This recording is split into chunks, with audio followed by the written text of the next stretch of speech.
네, 여러분 반갑습니다. 오늘도 맹도선생과 함께하는 하반기 콘텐츠, 그 중에 교회 역사 탐방 두 번째 시간이 되겠습니다.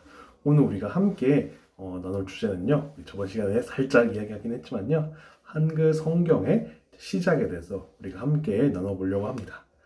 사실 우리 친구들이 한글 성경은 매주 보는, 아니면 매주보다도 또 매일 볼 수도 있는, 전도사님이 항상 또 읽어주니까 이제 매일 보는 성경이지만, 우리가 이 성경이 어떻게 시작됐고 어떻게 우리에게까지 오게 됐는지에 대해서 아마 많은 친구들이 잘 모를 것 같아요. 그런데 이 한글 성경 역시도요, 참 많은 분들의 노력과 그 안에 담겨있는 역사들이 있습니다. 그래서 오늘은요, 전도사님과 함께 그 이야기에 대해서 한번 나눠보는 그런 시간을 가지도록 하겠습니다. 자, 한글 성경이요, 처음으로 한국, 그러니까 그 당시 이제 조선에 전달이 된 것은요, 바로 이제 권서인이라는 사람들 때문이었어요. 이 권서인이라는 사람이 뭐냐면요, 이제 책을 권하는 사람들이라는 그런 이름 뜻을 갖고 있는데요. 그러니까 결국에는 이제 책을 만들어서 파는 그러한 사람들이라고 우리가 생각을 하면 될 것 같아요. 근데 그 사람들 중에서 만주 지역에서 활동하던 서상륜이라는 분과 그리고 이응찬이라는 그런 분이 있었어요. 그분이 이제 만주에서 활동을 하면서 그 만주에서 또 선교 사역을 하던 스코틀랜드 장로교 선교사 존 맥킨타이어 그리고 존 로스, 이 두 분의 선교사와 함께 성경을 번역하는 작업을 하기 시작한 겁니다. 그래서 이분들이 이제 성경 번역을 성공을 해서 번역된 책 두 권이 바로 누가복음과 요한복음, 이 성경입니다.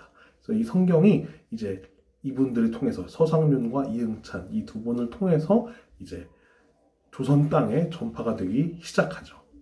그런데 한글 성경 보급이 다른 지역과 비교해서 특별한 것은요, 선교사도 파송되지 않았던 지역에서 스스로 성경을 번역했다는 그러한 점이 있습니다. 우리나라 사람들은요, 이전부터 유교 사상 이런 걸로 인해서 책을 읽는 걸 상당히 좋아했어요. 그리고 책을 또 소장하는 것도 상당히 좋아했죠. 거기에다가 또한 이제 한글로 번역된 책이다 보니까요, 이 책이 이제 중상위 계층들만 읽는 것이 아니라 하층민들도 쉽게 읽을 수 있다는 그러한 점 때문에 많은 사람들이 그 성경책을 구해서 읽고 이런 일이 생겼습니다. 그래서 더 빠르게 퍼져나갈 수 있었죠.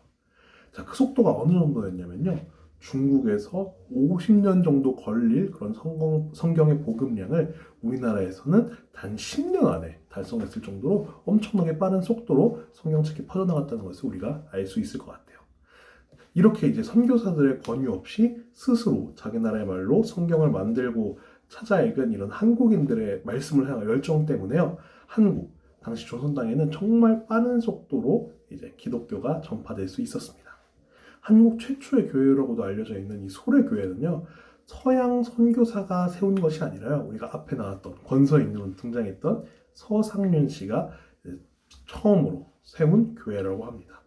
이렇듯 이제 선교사들 없이도 알아서 교회가 만들어지고 하는 이런 역사가 이제 조선 땅에서 일어나다 보니까요, 나중에는 그 교회를 통해서 하나님을 만나고 하나님을 믿게 된 이 조선 사람들이 오히려 서양 국가들에게 우리 빨리 선교사들 좀 보내주세요 라고 먼저 요청을 할 정도로 정말 이 땅 가운데 복음의 물결이 뜨겁게 일어났습니다. 그래서 이후에 언더우드와 아펜젤러 선교사가 이제 우리나라에 들어오게 되는데요, 그분들이 들고 온 것이 바로 번역된 한글 성경이었습니다.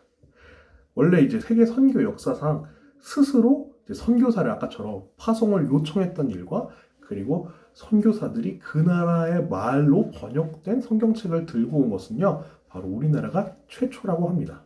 원래는요, 이제 선교를 어떻게 하게 되냐면요, 선교사들이 미지의 땅으로 먼저 가서 그 나라에 먼저 무작정 들어갑니다. 그래서 그 사람들과 이제 소통을 하면서 이제 많은 도움들도 주고 병원도 세워주고 학교 세워주고 하면서 이제 교회를 또 만들고, 그러면서 이제 친해진, 교류를 하게 된 그 나라의 원주민들과 함께 교류를 하면서 이제 그 이후에 드디어 이제 성경을 번역할 수 있는 그러한 순서대로 이제 진행이 되었는데요. 우리나라는 어떻게 보면 먼저 우리나라 사람들이 번역도 하고 성경을 읽고 교회를 세우고 했으니까 그 원래 필요한 그 절차들을 한 번에 없애고 넘어갈 수 있는 그러한 큰 일들이 우리나라 가운데 있었습니다. 그래서 아무래도 그러다 보니까 선교사님들이 오시고 했을 때 우리나라 가운데 더욱더 이런 복음의 물결이 더 빨리 퍼지고 또 끌어오를 수 있지 않았나, 그렇게 우리가 생각을 할 수 있을 것 같아요. 자, 그래서 우리가 이제 성경의 시작에 대해서 우리 함께 알아봤는데요. 어찌 보면 우리는 이렇게 좀 편하게 그냥 쉽게 읽는 그런 한글 성경일 거예요. 하지만요, 이렇게 많은 이들, 권서인들의 번역, 그리고 다른 또 만주에 있던 선교사님들이 함께 노력했던 그 노력의 결과, 그리고 권서인들을 통해서 전파되었던 그 성경, 그들의 노력들, 또 성경을 읽으면서 하나님을 찾고 하나님을 믿고 선교사들을 파송해달라고 요청까지도 하고, 거기에다가 교회를 짓기까지 했던 우리 한국 사람들, 믿음의 선배들의 그런 역사가들이 우리 성경 안에 함께 녹아있다고 우리가 생각을 하면 될 것 같아요.